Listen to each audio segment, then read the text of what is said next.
Donc, tout le monde était là à midi 14h, donc c'est super.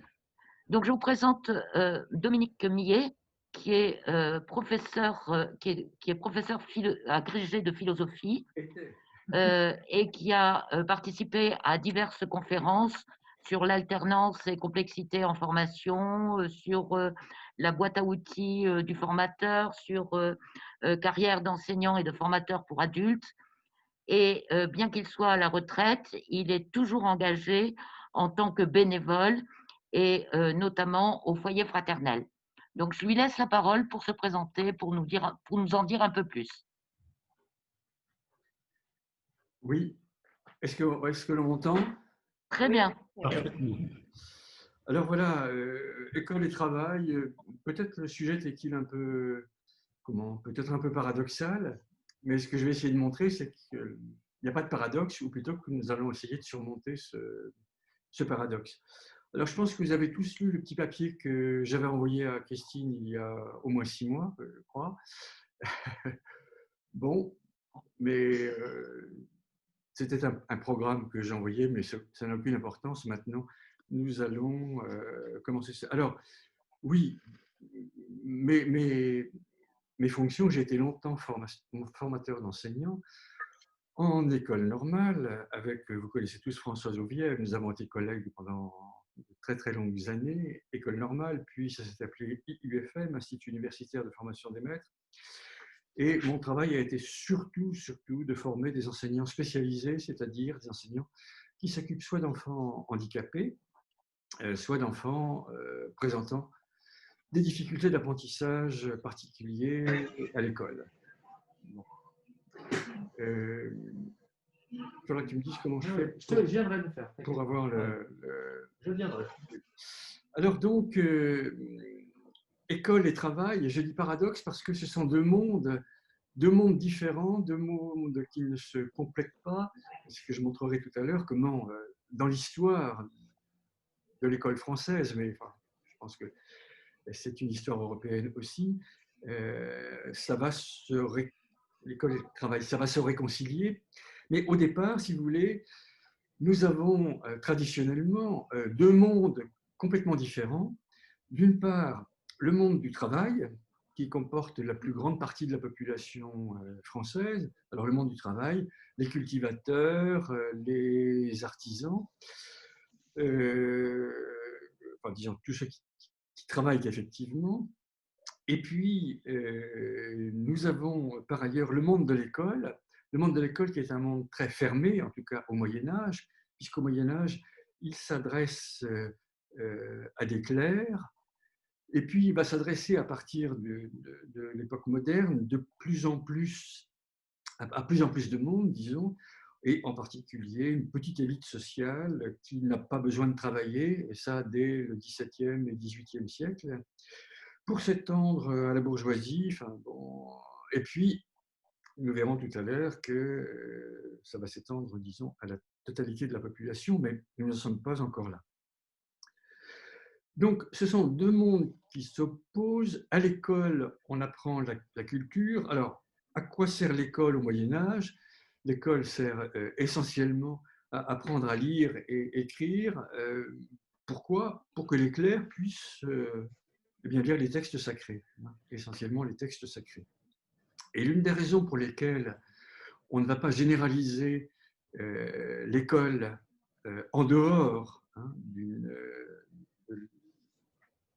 l'univers des clercs, c'est qu'il n'est pas bien vu par l'Église catholique que chacun puisse lire et écrire, mais surtout qu'il puisse lire lui-même la Bible et en particulier l'interpréter. C'est très mal vu par le catholicisme, et c'est le protestantisme qui, petit à petit, fera, et il a un rôle à jouer très très important, justement dans la diffusion des apprentissages scolaires en France. Hein. Bon, en particulier, j'ai visité il n'y a pas très très longtemps le musée de La Rochelle, hein, où on a imprimé de la Bible à tour de bras à partir du XVIe siècle, et pour la diffuser. Mais dans l'Église catholique, ce n'était pas bien vu. Il ne fallait surtout pas que les fidèles puissent lire eux-mêmes, car ils auraient pu avoir une autre interprétation que celle du prêtre au prêche du dimanche. Bon, alors, donc, l'école est limitée à cela, puis elle va s'étendre, je le montrerai tout à l'heure. Le monde du travail, lui, est tout à fait différent. Dans le monde du travail, on n'a pas besoin... Continue. Oui, quelqu'un arrive, Ouais. voilà. Edmond est arrivé, bonjour, bonsoir. Oui, dans le monde du travail, donc, comment est-ce qu'on apprend le métier? On apprend le métier par imitation, on apprend le métier sur le tas, on apprend le métier à la campagne, on apprend le métier dans l'atelier de l'artisan, hein, du patron artisan en particulier, et l'apprentissage se fait de façon courte et le plus souvent sur le lieu même du travail. Alors, sauf pour une petite élite, j'y viendrai tout à l'heure, non, allez, on va en parler tout de suite, sauf pour une petite élite, oui, enfin, je redévelopperai tout à l'heure, mais une petite élite qui va connaître, en particulier, ce sont les artisans de très haut niveau et qui vont connaître un monde assez particulier d'apprentissage, puisqu'on n'apprendra pas auprès d'un seul patron, mais on devra apprendre auprès de plusieurs patrons et donc faire son tour de France, ce que feront beaucoup d'apprentis. Et c'est une institution qui perdure encore d'ailleurs. Voilà. Est-ce que je pourrais avoir le PowerPoint numéro 2, École et travail. École et travail, je ne sais plus lequel c'est. On va voir si c'est celui-là. Non, c'est pas ça, c'est l'autre. D'accord. Alors, oui. Alors, nouveau partage. C'est celui-là. Non, c'est toujours le même. Le travail scolaire. Le travail scolaire. Voilà. Non, c'est l'autre, pardon. Ah. C'est le monde du travail. Pardon. Nouveau partage. Alors, où est-ce qu'on le trouve? Non, c'est pas ça. Pourquoi il a disparu Je suis désolé, je ne suis pas très doué avec les machines. Il y a le travail scolaire ou alors oui, l'autre, voilà. École et travail. École et travail. Voilà. Donc, on va mettre celui-là. Alors, juste un instant, que tout le monde puisse le voir. Oui. École et travail, c'est celui-là. Est-ce que vous voyez tous le... Oui, oui. Je vais développer. Oui. Oui. Alors, Pascal, je crois qu'il y a quelqu'un qui essaie de rentrer. Ah oui. Oui. Pour changer de diapo, comment je fais? Alors oui, mais je ne peux pas tout faire en même temps. Alors, bon, d'accord. Non, c'est pas ça, mais je ne sais pas comment je peux l'accueillir quand il y a le document. Il faut que les gens ils arrivent à l'heure. Hein. Voilà. Alors, attends. On est d'accord. Non, il n'y a personne. Sauf s'ils ont eu des soucis avec le lien, justement. Non, j'ai pas de petite sonnerie. C'était une autre sonnerie, ça. C'était. Ah, d'accord. OK. Excusez-moi. Non, c'est pas grave. Voilà, ça y est. Tout le monde voit l'écran? Voilà. Alors, tu fais défiler. Pour faire défiler, c'est comment? Tu appuies sur la flèche en bas. Attends, mais sur la flèche en bas? Ouais, normalement, ça va le faire. Bon. Voilà. OK. Voilà. Alors, oui, la séparation. Voilà. Bon. Je viens de dire, jusqu'au XXe siècle, nous sommes devant deux mondes complètement séparés. Le monde de l'école, d'une part, et le monde du travail, d'autre part. Je vous cite. Alors, le rôle de l'école, c'est l'apprentissage de la culture, hein, et les ouvriers n'ont pas besoin, les travailleurs n'ont pas besoin de la culture. Et même, vous voyez, en 1892, à la Chambre des députés, un député dit la chose suivante, je vous ai cité cette phrase, le ministre de l'Instruction publique forme des bacheliers, pas des ouvriers. Ce sont deux mondes qui sont encore séparés, 1892, mais je vais montrer que c'est déjà en train de changer. Donc, le lieu de la formation professionnelle, c'est l'atelier, ce sont les champs, et puis ça va être à partir du 19e siècle l'usine, puisque les usines vont se développer, et donc le monde ouvrier va se développer. Alors, il existe bien une formation professionnelle haute, hein, c'est l'apprentissage de certains métiers de l'artisanat, qu'on appelle des compagnons, qui, eux, font le tour de France, c'est-à-dire qu'ils vont devoir apprendre auprès de plusieurs patrons les uns après les autres pour pouvoir se former après avoir réalisé leur chef-d'œuvre. Mais c'est un monde vraiment très petit. D'ailleurs, ce monde-là, au moment de la Révolution française, on va s'en méfier parce qu'on pense que ces espèces de sociétés pourraient constituer des sociétés secrètes et mettre en péril les idéaux révolutionnaires. Alors, qu'est-ce qui va changer dans ce monde de la séparation? Je n'en ai pas oublié un, non, c'est bien ça. Oui. Qu'est-ce qui va commencer à changer au cours du 19e siècle surtout? Ce sont les lois sur le travail des enfants. Voilà que jusqu'alors, dès que les enfants étaient en âge de pouvoir utiliser leurs mains et leurs jambes pour aller au travail, tout le monde travaillait. À la campagne, bien sûr, dès que l'enfant pouvait, il était mis dans les champs. Et dans les ateliers aussi, les enfants travaillaient très très tôt. Et au cours du 19e siècle, après le siècle des Lumières, et on s'est dit que peut-être bien qu'il faudrait limiter le travail des enfants. Et limiter le travail des enfants, on verra que ça a une incidence sur l'école. Alors les premiers à avoir légiféré sur le travail des enfants sont les Anglais, 1833, le Factory Act, qui interdit le travail des enfants. Et la France va suivre l'exemple anglais, puisque en 1841, une loi française qui concerne le travail dans les manufactures, dans les usines et dans les ateliers, fixe l'âge limite de travail à 8 ans. Ça nous paraît absolument invraisemblable actuellement, mais limité à 8 ans, ça veut dire que beaucoup d'enfants auparavant travaillaient entre 5, 6 et 8 ans. Quelques années après, en 1874, l'âge limite sera fixé à 12 ans, c'est-à-dire que tous les enfants dont l'âge est inférieur à 12 ans ne peuvent plus aller travailler dans les manufactures, les usines et les ateliers. Évidemment, cette loi aurait du mal à s'appliquer dans les campagnes, ce qui signifie que depuis longtemps, et pendant longtemps encore, les enfants à la campagne continueront à faire les travaux des champs. On sait bien que lorsqu'on va rendre l'école obligatoire, ce sera, je vais y venir tout à l'heure, lorsqu'on va rendre l'école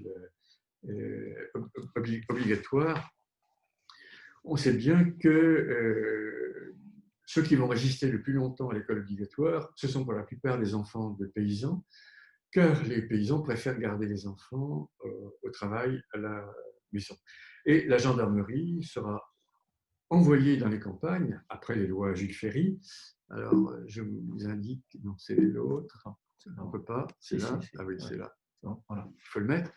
Après les lois Jules Ferry, 1882, qui rendent l'école obligatoire de 6 à 13 ans, la gendarmerie sera habilitée à aller chercher les enfants par la peau du cou pour les amener à l'école, puisque l'école est obligatoire. Bon, ceci étant dit, quand on dit que l'école est obligatoire à partir des années 1881-82, il faut savoir que cette idée de rendre l'école obligatoire avait déjà été développée au moment de la Révolution française, en particulier par Condorcet, qui avait, lui, fait un rapport spécifique et qui voulait rendre l'école obligatoire. Alors pourquoi Condorcet voulait-il rendre l'école obligatoire? Eh bien, pour la raison suivante, c'est qu'il s'est dit que si l'on voulait faire triompher les idéaux révolutionnaires, égalité, fraternité, liberté, etc., il était très important que les travailleurs ne se fassent pas exploiter par leur patron. Et pour cela, qu'est-ce qu'il fallait faire? Eh bien, il fallait qu'ils sachent lire pour savoir, pour pouvoir accéder à la loi, par exemple, au texte de loi, et pour pouvoir se défendre. Il fallait qu'ils sachent aussi compter.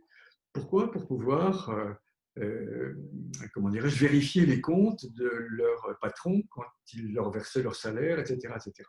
Donc, ça sera développé, mais vous voyez, il faut une centaine d'années avant que cette idée révolutionnaire ne prenne acte avec les lois Jules Ferry.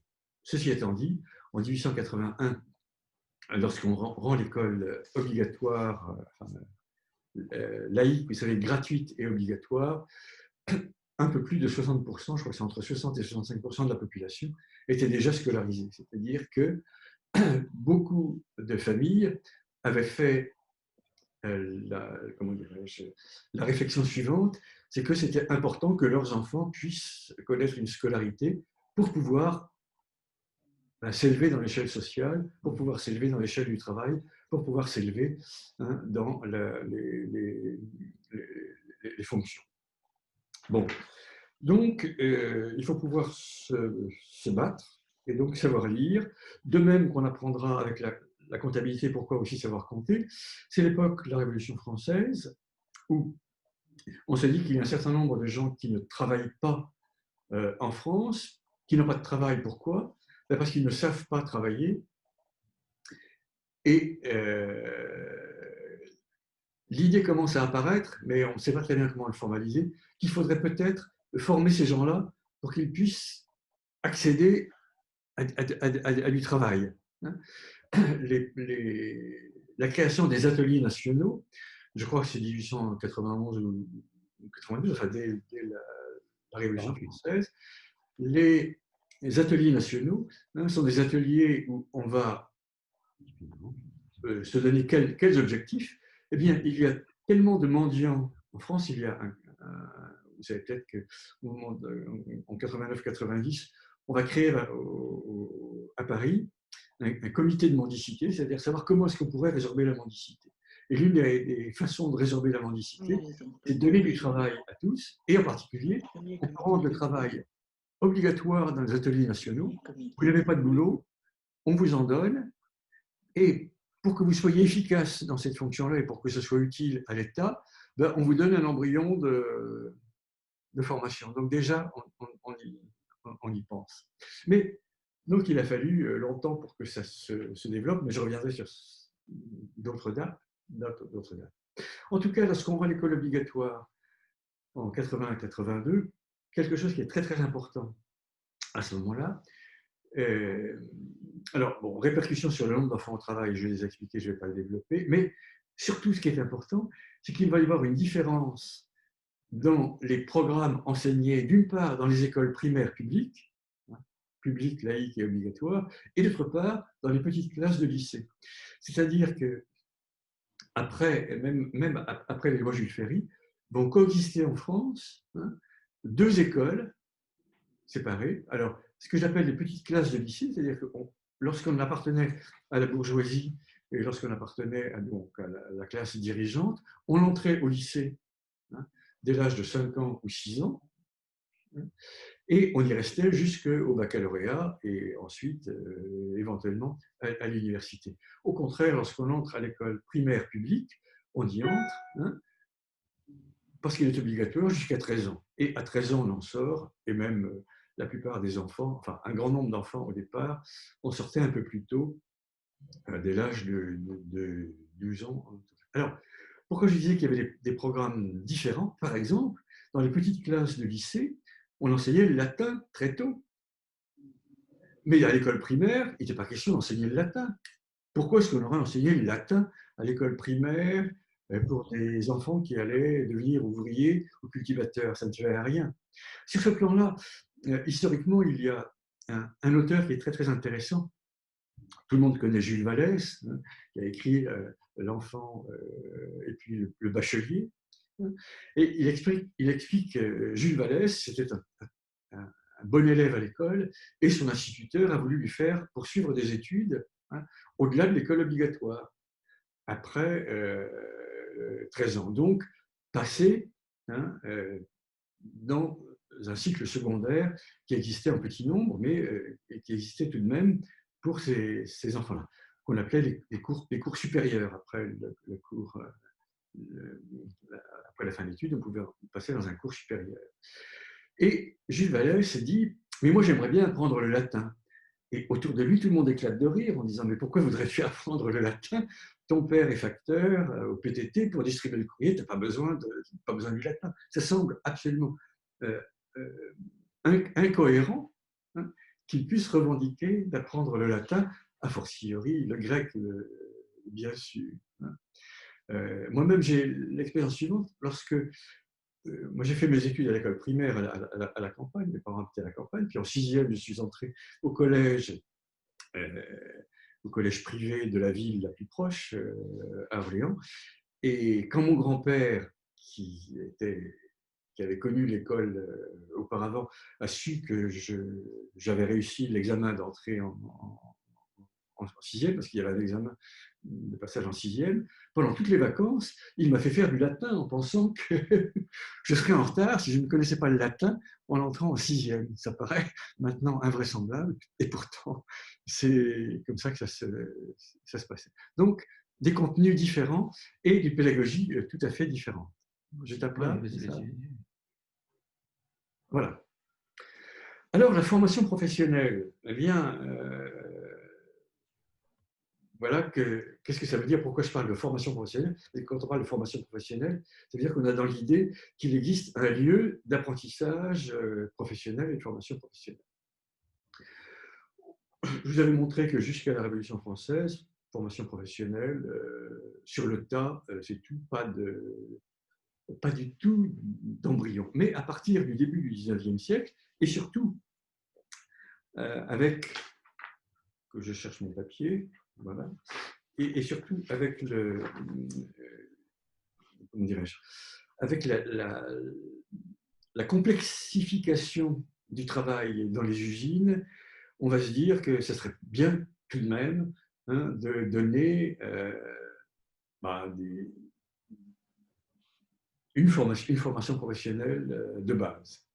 Évidemment, le ministère de l'Instruction publique qui s'occupe de l'école n'a rien à voir avec cette formation professionnelle, et quelques écoles professionnelles commencent à s'ouvrir au cours du 19e siècle, et qui dépendent du ministère du Commerce et de l'Industrie. Et ça va durer longtemps, jusqu'en 1919. La formation professionnelle ne concerne pas le ministère de l'Instruction publique. Enfin, quand je dis ministère de l'Instruction publique, qu'on a appelé par la suite ministère de l'Éducation nationale. Mais à l'époque, il s'appelait Instruction publique. Alors donc, le travail se complexifie et avec le développement du salariat, un certain nombre de patrons du commerce et de l'industrie se disent qu'ils aimeraient bien avoir recruté des gens dont le profil correspond à la tâche qu'ils auront à accomplir à l'usine ou dans le commerce ou dans les manufactures. Donc, quelques embryons d'écoles professionnelles, surtout pour, disons, les tâches ouvrières qui sont les plus importantes. Alors, donc, l'industrialisation se développe, et puis, autre chose va se développer aussi, avec la création du salariat. En gros, c'est le 19e siècle, le salariat. Alors, qu'est-ce que c'est que le salariat? C'est le fait d'être embauché avec un salaire qui est fixé à l'avance dans une sorte de contrat de travail, contrat qui n'est pas toujours écrit, mais enfin, un contrat de travail entre un patron et des ouvriers, avec un certain nombre de droits et de devoirs qui appartiennent aux uns et aux autres, qui vont se développer. Je ne vais pas trop développer ça parce que ce n'est pas notre objet. Mais tout ça va exploser au début du XXe siècle, lorsque, avec la loi Astier de 1919, on décide que les ouvriers ne seront pas formés uniquement dans l'entreprise ou dans des cours professionnels qui dépendent du ministère du Commerce et de l'Industrie, mais la loi Astier qui s'est occupée de l'éducation, enfin de l'instruction publique à l'époque, a dit que on va créer des écoles pour faire de la formation professionnelle. Des écoles qui vont dépendre, pour une grande part, alors en partenariat, mais qui vont dépendre pour une part du ministère de l'Instruction publique, donc de l'Éducation nationale. On avait déjà créé en 1911 le diplôme de CAP, qui au départ, certificat d'aptitude professionnelle, qui au départ était délivré uniquement par la profession, mais qui, après la loi Astier de 1919, sera délivré, le CAP est délivré, est toujours délivré, à parité, par un jury qui comporte à la fois une part de professionnels et une part d'enseignants. On a donc là, vous voyez, la séparation dont j'ai parlé tout à l'heure, eh bien, elle explose, hein, elle se disloque, hein, et on commence à penser que, ben oui, c'est pas mal d'avoir. Et alors, l'idée même de cours professionnels, on la verra apparaître dans la loi Astier. Il y a des cours professionnels. Et dans les établissements donc, d'enseignement, on aura d'une part des employés de l'éducation nationale au départ, et puis des professionnels, hein, qui sont recrutés par le ministère du Travail, mais qui, au bout d'un certain temps, ça je ne peux pas retrouver à partir de quelle époque, ne seront plus payés par le ministère de l'Industrie, mais vont être payés progressivement par le ministère de l'Éducation nationale. Lorsque j'ai commencé à faire de la formation, que j'allais dans les lycées, dans les collèges d'enseignement technique, qu'on appelait à l'époque, il y avait bien deux groupes d'enseignants différents, qui avaient d'ailleurs deux salles des profs différents.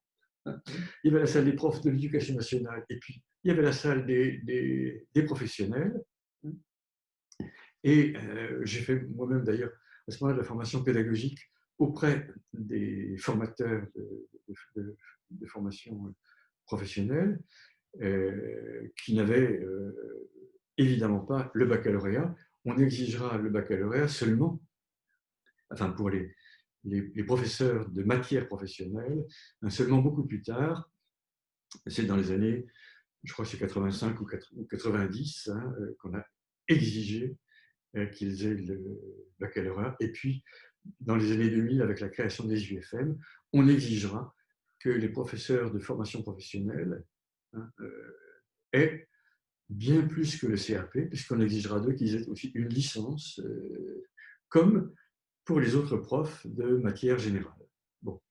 Alors, je vous donne ici quelques dates, puis je vais en ajouter aussi d'autres, sans doute, ici. Bon, elles sont là, les dates. Et donc, je vous écoute, hein. Pardon, oui. Je ne vais pas perturber. En 1926, la création du brevet professionnel, c'est-à-dire qu'on s'aperçoit qu'un certain nombre d'ouvriers ont besoin d'une qualification un peu plus importante que le CAP, le certificat d'aptitude professionnelle, et que donc, il faudra élever le niveau de formation. Alors, en 1926, création du brevet professionnel. En 1941, on va créer des collèges techniques. Jusqu'alors, ils s'appelaient collèges d'enseignement technique. Ils vont devenir collèges techniques. Et puis, on va connaître aussi la création du baccalauréat professionnel en 1985. Et ceux qui sont de ma génération se souviennent sans doute des éclats de rire qu'on a entendus dans toute la France lorsque le ministère a décidé qu'on allait créer un baccalauréat professionnel. Ça paraissait invraisemblable. Le baccalauréat est réservé évidemment aux gens qui font du latin, du grec, à la limite des mathématiques et de la physique, mais on ne va quand même pas faire un baccalauréat professionnel, hein, d'informatique ou de mécanique. Eh bien si, on l'a fait. C'est assez récent. On l'a fait. Et c'est donc récent dans notre histoire. Donc, baccalauréat professionnel. C'est l'époque aussi, 85, on a décidé que 80% d'une classe d'âge devait accéder au baccalauréat, que ce soit un baccalauréat classique moderne ou bien un baccalauréat professionnel. Bon. Alors, pour conclure, je vous l'avais dit tout à l'heure, la séparation, pour montrer comment cette séparation entre le monde du travail et le monde de l'école était important, je me suis amusé à jouer avec ces deux mots-là. On disait un étudiant et un travailleur. On n'a jamais dit un étudieur. Et on ne disait pas un travaillant. Ça voulait dire que le fait d'être étudiant, c'était au fond un état qui était lié à sa classe sociale. Être un travailleur, c'était une fonction. intéressant de montrer que ça fonctionnait un peu différemment. Voilà.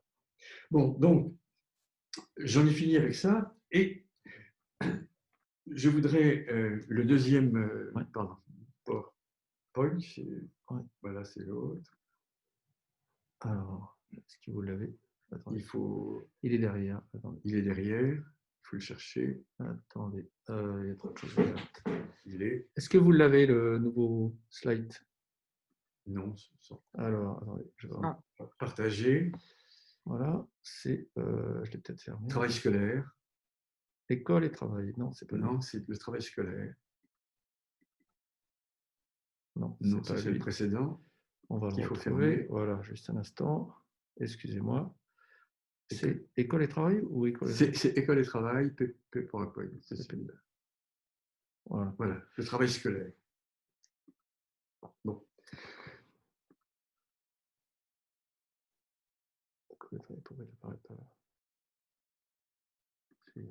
Voilà. Tout le monde le voit? Est-ce que vous voyez tous le travail scolaire? Bon, on n'entend pas. Apparemment. D'accord, c'est bon. OK. Voilà. Oui, on le voit. Oui. Alors, si j'ai dit tout à l'heure qu'il y avait deux mondes, d'une part le monde du travail, d'autre part le travail scolaire, pourtant, le terme de travail scolaire s'utilise depuis longtemps à l'école. Et on a souvent dit aux enfants qu'il fallait travailler à l'école. Alors, évidemment, ce travail n'est pas du tout le même que celui dont on a parlé tout à l'heure, du travail productif. Le travail scolaire est un travail qui n'est pas productif. Enfin, qui n'est pas productif, qui est productif de savoir, mais qui n'est pas productif dans les faits. C'est ce qui d'ailleurs fait une des particularités, je le dis tout de suite parce que je ne sais plus où j'avais mis dans mon exposé, c'est ce qui fait une des particularités, la différence entre le travail scolaire et le travail à l'usine, une des particularités qu'a démontré le philosophe Alain dans ses propos sur l'éducation, qui a dit, écoutez, la grande différence entre les deux, c'est que à l'école, on a le droit de se tromper. C'est pas grave de se tromper. À l'usine, c'est très grave de se tromper. Si vous ratez une soudure, il peut y avoir un accident avec la bagnole que vous venez de réparer. À l'école, si vous écrivez que 2 plus 2 égale 5, c'est pas grave, ça n'a aucune importance. Et même, on va montrer par la suite, tiens oui, je ne l'ai pas mis dans mon... On apprend par l'erreur. Qu'on apprend par l'erreur. Qu'on apprend par l'erreur, et qu'en particulier, un certain nombre de philosophes du XIXe siècle, dont Gaston Bachelard, qui a montré que la science se construit en rectifiant les erreurs et en disant à l'école, il faut faire la même chose. Il faut rectifier les erreurs, et c'est en rectifiant l'erreur que l'on apprend. Mais, donc, je parle du travail scolaire. Pendant très longtemps, les parents disent à leurs enfants, tu dois travailler à l'école, parce que l'école est sélective, et donc il est très important de travailler, et surtout de travailler plus que les autres. C'est la raison pour laquelle, dans l'école française depuis très longtemps, et surtout l'école du modèle jésuite, ce qu'on appelle l'école du modèle jésuite, qui se construit au XVIIe, XVIIIe siècle et qui se développe beaucoup au XIXe siècle, et qui va être généralisé dans les lycées français. Donc, il faut travailler mieux que les autres, et c'est l'une des raisons pour lesquelles il y a un classement. Il y a un premier, un second, un troisième, un quatrième, un cinquième, et il faut être dans les premiers. Il faut réussir, car les premiers auront les bonnes places et les autres n'auront pas les bonnes places. Donc, le travail scolaire est un travail qui va travailler dans la concurrence. Il faut être concurrent et il faut faire mieux que les autres. On a essayé, et il y a des systèmes scolaires d'ailleurs dans lesquels il n'y a pas de classement. Alors en France, dans l'école française, nous avons supprimé les classements depuis un certain temps. Je ne me souviens plus exactement à quelle époque, mais un ministre de l'Éducation nationale a eu cette idée, après tous les travaux qui ont été faits dans la psychologie de l'éducation, de montrer que ce classement était, comment dirais-je, indigne de la République et qu'il fallait faire autre chose. Mais on a conservé tout de même une évaluation du travail des élèves qui pouvait être chiffrée, mais qui, à un moment, qu'à un moment, on a abandonné pour la remplacer par un autre système d'évaluation. Célestin Freinet, qui est bien connu, enfin, d'un certain nombre d'entre vous, montrait qu'on pouvait évaluer le travail des élèves avec des couleurs. Le vert, c'est bien. Le rouge, c'est pas bien, il faut travailler plus. Et le orange, c'est entre les deux, donc c'est l'intermédiaire, et il faut passer donc du rouge au vert. Enfin, il faut de toute façon travailler. Mais, donc, ça nous paraît une évidence que le travail, c'est la condition de la réussite. Travailler plus pour réussir plus, enfin là, je singe la phrase d'un président de la République, je ne sais plus très bien lequel d'ailleurs, travailler plus pour gagner, c'était Sarkozy, travailler plus pour gagner plus. Eh bien, j'ai mis un point d'interrogation parce qu'en fait, ça ne marche pas comme ça. Car il y a des gens qui travaillent beaucoup et puis qui ne réussissent pas. C'est ce qu'on a appelé quelquefois le travail laborieux. Voilà des gens qui bossent, ils ne font pas du tout semblant de travailler, ils travaillent, mais ça veut dire qu'ils ne travaillent pas de la bonne façon. C'est la raison pour laquelle on s'est intéressé, à propos du travail scolaire, on s'est intéressé aux facteurs de la réussite scolaire. Qu'est-ce qui fait que je réussis à l'école? Alors pendant longtemps, et tout ce que je viens de dire là, c'était la quantité de travail. Tu travailles beaucoup, tu réussiras bien. Ah oui, mais ça marche pas. Il y en a qui travaillent beaucoup et puis qui ne réussissent pas bien. Je pense que un certain nombre d'entre vous connaissent François Dubé, qui était sociologue de l'éducation, qui a beaucoup travaillé à Bordeaux, qui a fait une étude dans les années 85-90 pour essayer de savoir quel était le sentiment de justice chez les élèves de lycée. Et il a montré qu'en fait, il y a deux conceptions de la justice. Alors, la justice dans l'évaluation du travail, la justice dans l'évaluation du travail, un certain nombre d'élèves pensent que si j'ai travaillé le même temps que mon camarade, je dois avoir la même évaluation, je dois avoir la même note. Et d'autres pensent, et en particulier les professeurs, pendant longtemps, pensaient que ce n'est pas le temps de travail qui compte, c'est le résultat. Et donc, on va mesurer le résultat. Et François Dubé montre comment il y a une espèce de dialectique entre ces deux sentiments de justice chez les élèves, et qui souvent se plaignent, c'est injuste, monsieur, regardez, il a fait 3 fautes, etc. Bon. Et un certain nombre d'enseignants, d'ailleurs, se sont rendus compte que l'évaluation du travail, comment dirais-je, à égalité, si vous voulez, c'est pas la même chose de faire 3 fautes d'orthographe dans une dictée, lorsque au début de l'année vous en faisiez 25, et que vous réussissez au bout d'un certain travail à avoir seulement 3 fautes. On doit valoriser le travail de cet élève parce qu'il a réussi mieux. Alors que celui qui, au début de l'année, faisait 3 fautes et qui en fait toujours 3, lui, il n'a pas gagné. On mesure la progression. Alors donc, on s'est dit qu'il fallait peut-être parler de la progression dans le travail. Mais j'en ai pas trop parlé. Alors, facteur de la réussite scolaire, on a travaillé sur la quantité de travail, voilà. Alors, on connaît bien, évidemment, l'intelligence, puisque le facteur intelligence, on a dit qu'il y a des enfants qui ne sont pas suffisamment intelligents pour réussir à l'école, et que donc il valait mieux qu'ils n'aillent pas à l'école pendant longtemps. Bon, voilà. C'est ce qui fait qu'avec Françoise Auviel, nous avons travaillé pendant longtemps sur les déficients intellectuels légers, pour lesquels l'éducation nationale avait créé des classes spéciales. Bon, alors, le quotient intellectuel donc, a été inventé par un psychologue, Binet, en 1911, lorsque le ministère de l'Éducation nationale lui a confié la tâche suivante. Il y a des enfants qui pourtant travaillent à l'école, qui parlent comme les autres, mais ils n'arrivent pas à apprendre à lire. Est-ce qu'il pourrait y avoir une raison particulière? Et la raison particulière, eh bien,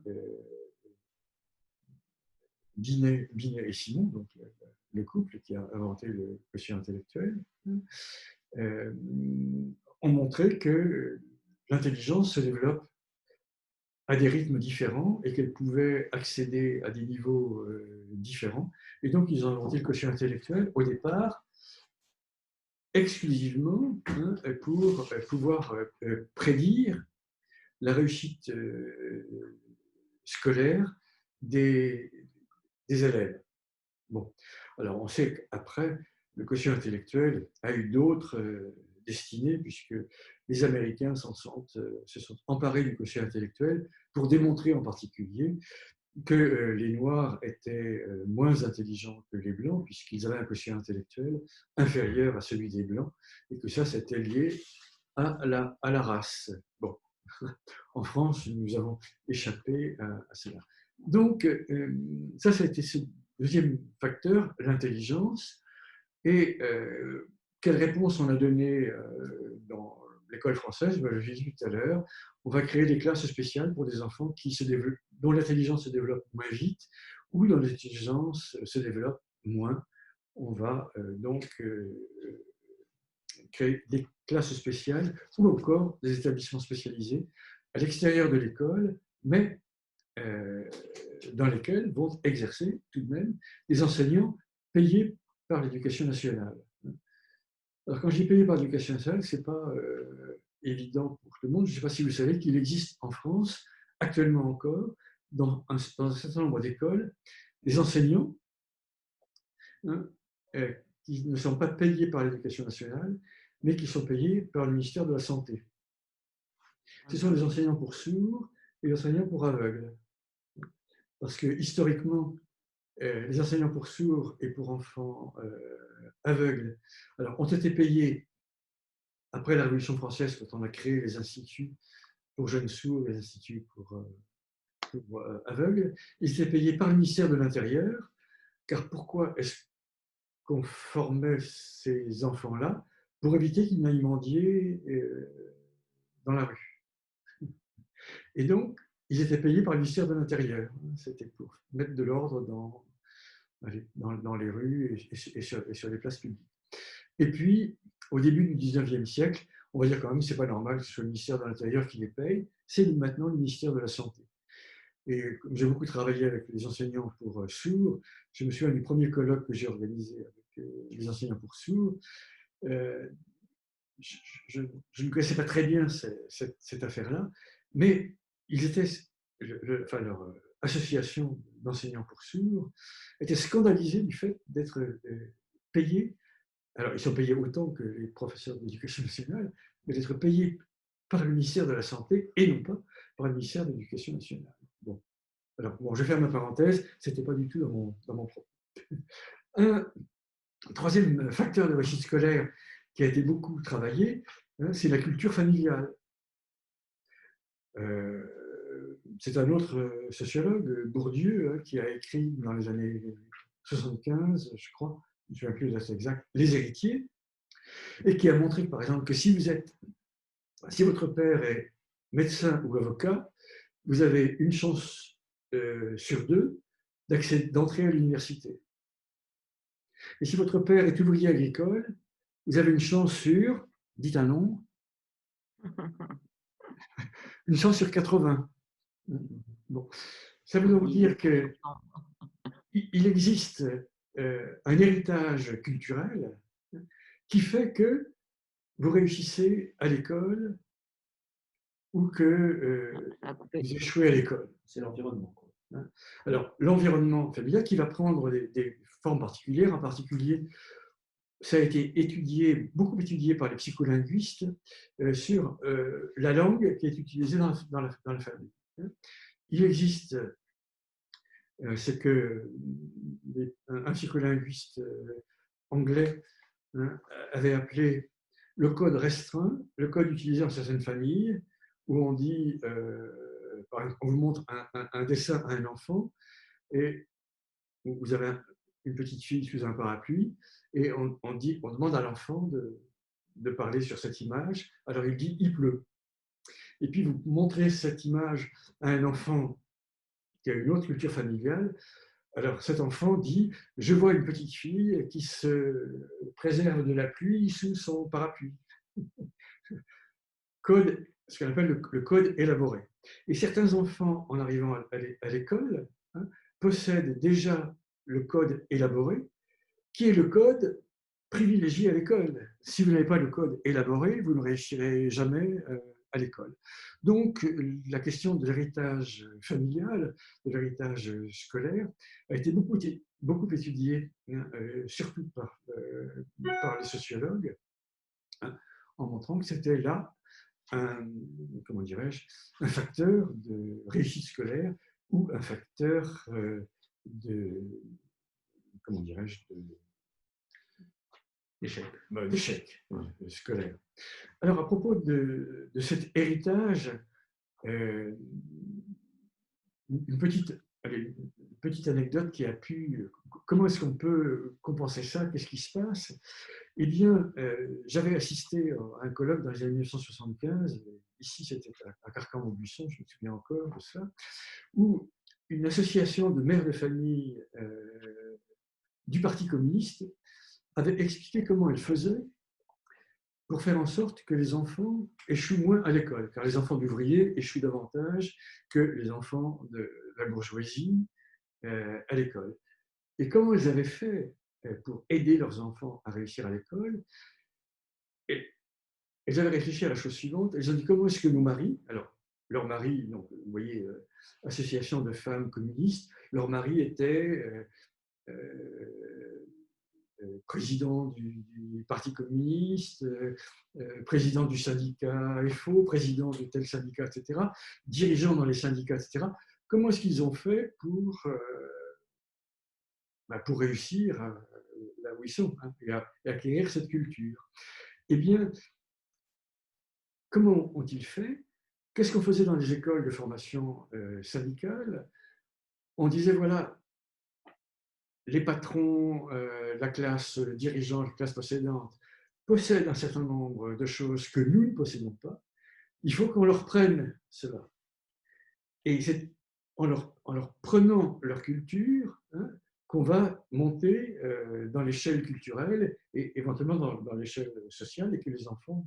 Et donc les mères de famille avaient fait cette stratégie lorsqu'elles aidaient leurs enfants à faire leurs devoirs à la maison. Au fond, l'idée était la suivante: qu'est-ce que la maîtresse te cache? Ou qu'est-ce que le maître te cache? Il faut donc qu'on découvre ce que le maître ou la maîtresse te cache pour que toi, tu te l'appropries par derrière pour pouvoir réussir à l'école. Voilà une façon donc de détourner l'héritage culturel. On s'est rendu compte aussi que parmi les facteurs de réussite scolaire, la proximité géographique, la carte scolaire joue un rôle. Si vous habitez Paris et qu'il y a un lycée dans votre rue, vous avez beaucoup plus de chances d'accéder au lycée que si vous habitez dans la Creuse et le premier lycée est à 80 km. Vous n'irez jamais. Et on s'est rendu compte donc que comment dirais-je, le lieu géographique d'origine avait une influence très très importante dans le... Il faut que j'avance peut-être. Oui, je dis à peu près. Je veux dire entre 45 minutes et 1 heure, ça va? Ça ira? C'est très bien. Voilà. Bon. Donc, proximité géographique. Pour lutter contre ça, on a essayé d'inventer à un moment la carte scolaire, en disant, voyons, au ministère de l'Éducation nationale, les lycées sont mal répartis, il y a beaucoup trop de lycées à Paris, il n'y en a pas beaucoup en province, on va en fermer un certain nombre là où il y en a beaucoup, pour en ouvrir ailleurs, et on va déplacer les personnels, on va déplacer les lieux, donc de telle sorte que dans chaque département, dans chaque région, il y ait autant de possibilités d'école, de scolarisation, que dans le reste de la France. Et puis, autre facteur de réussite scolaire, c'est encore une chose qui a été beaucoup travaillée par François Dubé, dont j'ai parlé tout à l'heure, l'effet établissement. Alors, qu'est-ce que c'est que l'effet établissement? Je ne vais pas trop développer ça, mais c'est la chose suivante. Vous avez des établissements dans lesquels Alors, François Lubet avait fait son travail sur les collèges. Hein. Il a étudié plusieurs collèges de la périphérie bordelaise, en montrant que dans certains collèges, quand un enfant commence à être en échec, qu'est-ce qu'on fait? Immédiatement, les profs se réunissent le soir et disent qu'est-ce qu'on pourrait faire. On téléphone aux parents, on fait venir les parents, on dit est-ce qu'on pourrait les aider, de quelle façon, etc., etc. Et puis, vous avez d'autres établissements où, quand un enfant échoue, le prof met sur son livret scolaire peut mieux faire, 0 sur 20, n'apprend pas ses leçons suffisamment, etc., etc. Donc, on ne l'aide pas. Et donc, il y a des équipes d'enseignants qui généralement sont managées par un chef d'établissement qui insuffle une idée, qui vont, dès qu'un signe d'échec ou un signe de difficulté scolaire apparaît, qui vont tout faire pour, pour que ça change. Et à ce propos-là, le ministère de l'Éducation nationale, dans les années 80, a obligé chaque établissement scolaire, d'abord du second degré, puis ensuite des écoles primaires, à faire ce qu'on appelle un projet d'établissement. Et le projet d'établissement reposait sur l'idée suivante: on analyse quel type de population on a dans l'établissement, quel type de difficultés on a, difficultés sociales, difficultés financières, difficultés culturelles, par exemple liées à l'immigration, etc. Et en fonction de cela, on va organiser les enseignants de façon à pallier ces difficultés particulières. On répond aux besoins, il y a un diagnostic. On fait un diagnostic et on répond aux besoins dans les faits établissements. Et lorsque les premières personnes à avoir résisté au projet d'établissement, ce sont les enseignants en France, car les enseignants en France, et surtout les syndicats de gauche, étaient très ancrés sur l'égalité scolaire. Il faut que toutes les écoles fonctionnent de la même façon à égalité. On avait donc une conception de l'égalité qui est mise comment dirais-je, en cause par ce... Et qui existe toujours avec les zones d'éducation prioritaire. Alors, qui existe, je vais venir aux zones d'éducation prioritaire. Je vais venir après. Ouais. Oui, bon, peut-être y passer tout de suite aux zones d'éducation prioritaire. Où est-ce que j'ai mis ça? Ouais, je ne peux pas vous dire. Je ne sais plus si c'est là. Ah oui, là. Non. Là. Non, c'est plus loin. Non, bon, voilà, j'y reviendrai là tout à l'heure. Les aides au métier d'élève. On revient en arrière. On en revient là. Voilà. Alors, donc je vous ai parlé tout à l'heure de cette histoire de mère de famille qui disait mais qu'est-ce que le maître te cache, qu'est-ce que le maître ou la maîtresse ne veut pas que tu apprennes. On s'est mis à travailler là-dessus, en particulier encore un jeune sociologue, jeune, parce qu'il était plus jeune que moi, Nicolas Saint-Bel, qui a travaillé là-dessus. Il a montré qu'il y avait dans l'école 3 curricula. Ce qu'on appelle le curriculum, si vous voulez, le programme, l'organisation des savoirs. Le curriculum formel, c'est le programme qui est édicté par le ministère de l'Éducation. Les élèves doivent apprendre ça, la Révolution française, Marigny en 1515, une pièce de Molière, une pièce de Racine, une pièce de Corneille, etc. Le savoir est écrit dans le programme scolaire et à la fin des études secondaires, on va vérifier si les élèves ont bien acquis ce curriculum, enfin ce programme formel. Mais il y a aussi le curriculum réel ou le programme réel, c'est-à-dire ce que font les profs effectivement. Il y a des profs qui, à la fin de l'année, n'ont pas fini le programme ou qui privilégient telle partie du programme plutôt que telle autre, ou qui, etc., font, etc., etc. Ça, c'est le curriculum réel. Et le curriculum caché, c'est ce qui n'est pas énoncé par l'institution, qui n'est pas énoncé par les enseignants, et qu'il faut essayer de s'approprier par tous les moyens possibles de la part de l'élève, s'il veut réussir. Bon. Alors, évidemment, à partir du moment où on a commencé à travailler sur le curriculum caché, on enseigne ça aux enseignants et on leur montre comment il faut partager et non pas cacher un certain nombre de savoirs, hein, mais ce sont des trucs, ce sont des modèles, ce sont des... etc. etc. À propos de curriculum caché, enfin, bon, d'apprentissage, je me souviens que lorsque j'étais à l'école, que mon maître a essayé de m'enseigner la règle d'accord du participe passé employé avec l'auxiliaire avoir, vous savez, qui s'accorde avec, etc., etc., etc. Bon, j'avais beaucoup de mal à comprendre ça. Mon père, qui n'a pas fait d'études du tout, quand je lui dis que je n'arrivais pas à savoir ça, m'a dit une simple phrase, la galette que j'ai faite. Ça m'est rentré dans l'oreille, et avec ça, je n'ai plus jamais fait de faute à l'accord du participe passé. Mon père avait trouvé le truc, une espèce de... Bon, voilà. Et un certain nombre d'enseignants vont faire cette chose-là. Donc, c'est ça. À partir de ce moment-là, on s'est dit alors que le fait d'être à l'école, d'être un élève, peut-être bien que c'est un métier. Vous voyez, tout à l'heure, on a dit qu'il y avait une différence entre le métier et l'école, la profession et l'école. Eh bien, élève, c'est un métier. Et donc, le métier d'élève consiste... Alors, le métier d'élève, c'est un terme qui a été employé pour la première fois dans les années 1980 et qui a été beaucoup développé encore par un Bordelais, René Laborderie, qui a travaillé à l'UFM et qui auparavant avait travaillé aussi dans le centre de documentation pédagogique à Bordeaux, qui a beaucoup travaillé sur cette histoire de métier d'élève. C'est-à-dire comment est-ce que, enfin, quel métier il faut faire et comment est-ce qu'on apprend ce métier. Alors, un certain nombre d'élèves l'apprennent sur le tas, hein, en regardant, en écoutant, en étant curieux. D'autres, ce sont les parents qui les aident, un copain qui aide, etc., etc. On s'est rendu compte aussi que l'apprentissage du métier d'élève pouvait se faire dans la coopération entre les élèves. Je vous avais montré que pendant très longtemps, à l'école, il ne fallait surtout pas que les élèves communiquent entre eux. C'était mal, ça s'appelait copier. Vous ne pouvez pas communiquer.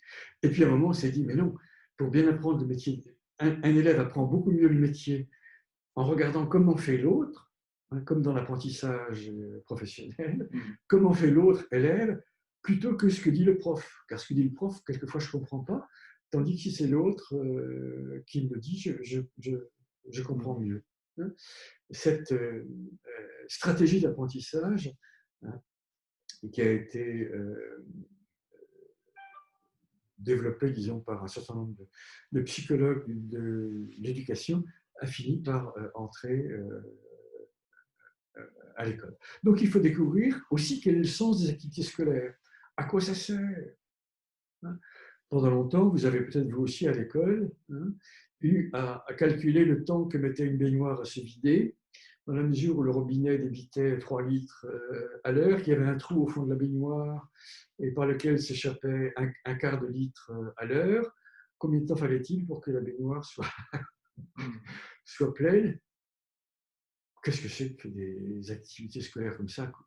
Quel sens ça peut avoir? Il faut donc qu'on trouve un sens aux activités scolaires. Alors, certains élèves peuvent les découvrir par eux-mêmes, mais dans d'autres cas, il faut réfléchir à fournir aux élèves des activités qui ont du sens ou auxquelles l'élève a attribué du sens. Donc, le par cœur, nous en sommes revenus. Lorsque j'étais enfant, j'ai appris les tables de multiplication par cœur. Et puis, lorsque j'étais enseignant, hein, dans les années 85-90, on s'est rendu compte qu'il y avait une autre façon d'apprendre la table de multiplication, c'était de la faire construire par les élèves. On ne l'apprend pas d'abord par cœur, on la fait construire. Et en la faisant construire, on y gagne. Le par cœur, il perd en... Alors, je ne veux pas dire qu'il ne faut pas à un moment apprendre par cœur, mais c'est qu'il faut construire, répéter et créer. Il faut que j'avance, car je voudrais bien arriver quand même à la fin. C'est là que je fais ça. Voilà. Alors, Les aides au métier d'élève, il en existe à l'extérieur de l'école, les parents, et on a vu tout à l'heure que certains parents pouvaient, d'autres ne pouvaient pas. Et puis, il y a eu un certain nombre de bénévoles, il y a de plus en plus d'associations qui se sont mis à aider les élèves dont les parents ne pouvaient pas s'en occuper. Lorsque j'ai travaillé un petit peu avec, et j'avais créé ici une association de soutien scolaire, nous nous sommes rendus compte, c'était en quelle année ça, 90 à peu près, avec une éducatrice spécialisée, on avait fait une étude. Sur l'ensemble de l'Académie bordelaise, il y avait 80 associations qui faisaient de l'aide aux devoirs le soir. 80 associations. Dans un certain nombre de cas, c'était des gens qui avaient de bonnes connaissances pédagogiques, dans d'autres cas, qui n'avaient pas beaucoup de connaissances pédagogiques, mais bon, ça fonctionnait.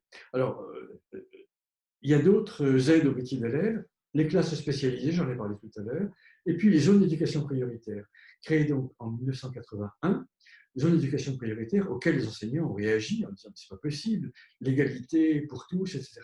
Qu'est-ce que c'est qu'une zone d'éducation prioritaire? Eh bien, c'est une zone dans laquelle il y a des besoins spécifiques et on va donc donner plus. C'était le slogan de Lionel Jospin, un ministre qui a créé les zones d'éducation prioritaire. Il faut donner plus à ceux qui ont moins. Plus de moyens, c'est une forme de discrimination plus de moyens. Positive. Ah oui, c'est la fameuse discrimination positive qui s'est donc développée à partir de ce moment-là. Alors, par exemple, on réduit le nombre d'élèves par classe, où on met un enseignant supplémentaire, où on donne plus d'argent pour faire des voyages, parce que ces enfants-là ne vont pas au ski avec leurs parents, ne vont pas à la mer avec leurs parents, donc on va les faire sortir un peu de leurs écoles, etc. Et puis, les projets d'école, les projets d'établissement, dont j'ai déjà parlé tout à l'heure, diagnostic sur l'établissement et qu'est-ce qu'on fait de particulier. Je crois que je vais respecter à peu près mon horaire. J'ai parlé tout à l'heure de l'échec scolaire. Je vais terminer par l'échec de l'école. Parce qu'au fond, l'échec scolaire, pendant longtemps, on a pensé que c'était l'échec de l'élève. Et si c'était l'échec de l'école?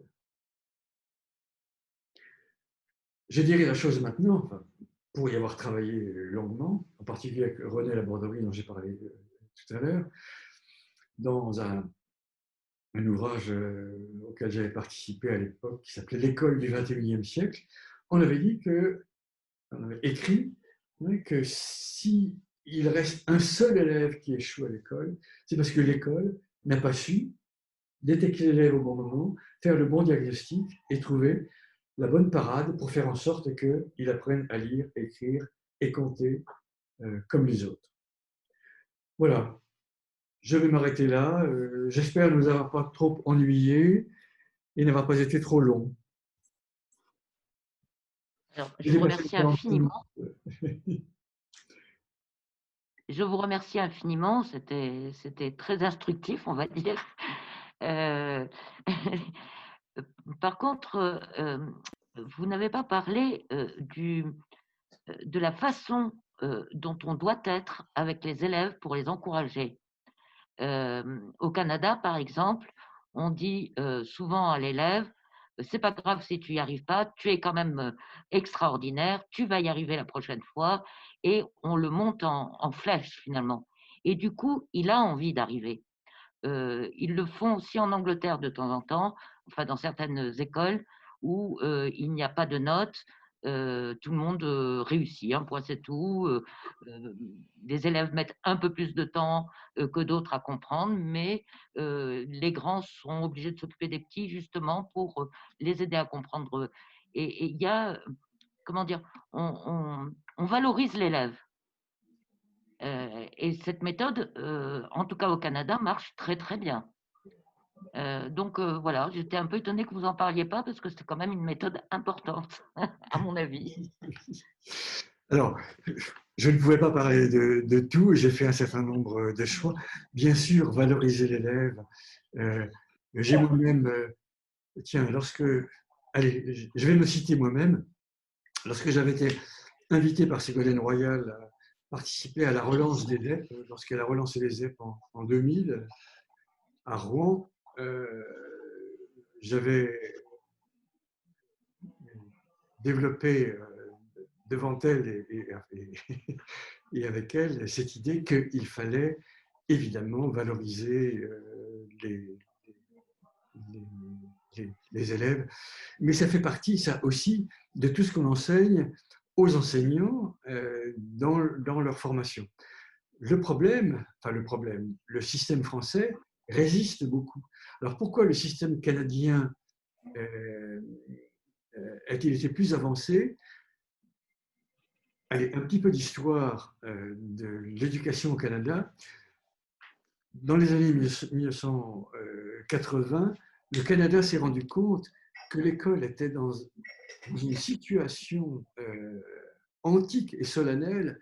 C'était surtout une école catholique qui fonctionnait sur le mode dont j'ai parlé tout à l'heure de la concurrence, de la réussite, etc., avec une simplicité très forte.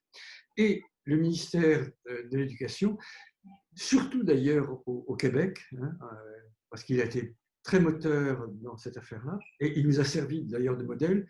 Beaucoup de formateurs sont allés à l'époque de France, sont allés au Canada pour essayer de voir comment ça fonctionnait. Donc, ils ont dû faire beaucoup d'efforts, ils ont misé énormément d'argent, beaucoup dans la formation des enseignants, pour faire en sorte de changer un système qui était vraiment beaucoup trop archaïque. Et ils ont été, c'est vrai, plus vite. Les Canadiens ont développé plus vite que nous des stratégies qu'on appelait stratégies en direction des élèves qui ont des difficultés d'apprentissage. Le concept de difficulté d'apprentissage, ce sont les Canadiens qui nous l'ont appris.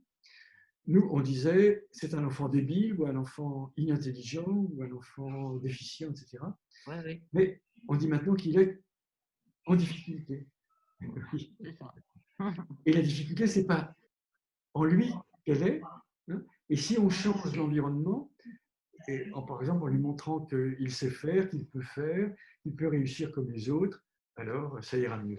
Mais ça, nous en sommes, enfin, toute l'école française, enfin disons, l'école française en est convaincue, et on essaie de s'en convaincre, mais il y a beaucoup de résistance, et en particulier pour beaucoup de la part des parents, qui sont très attachés dans leur tête à l'école ancienne. Est-ce qu'il y a des questions? Question? Il suffit de lever le pouce comme ça et on vous donne la parole.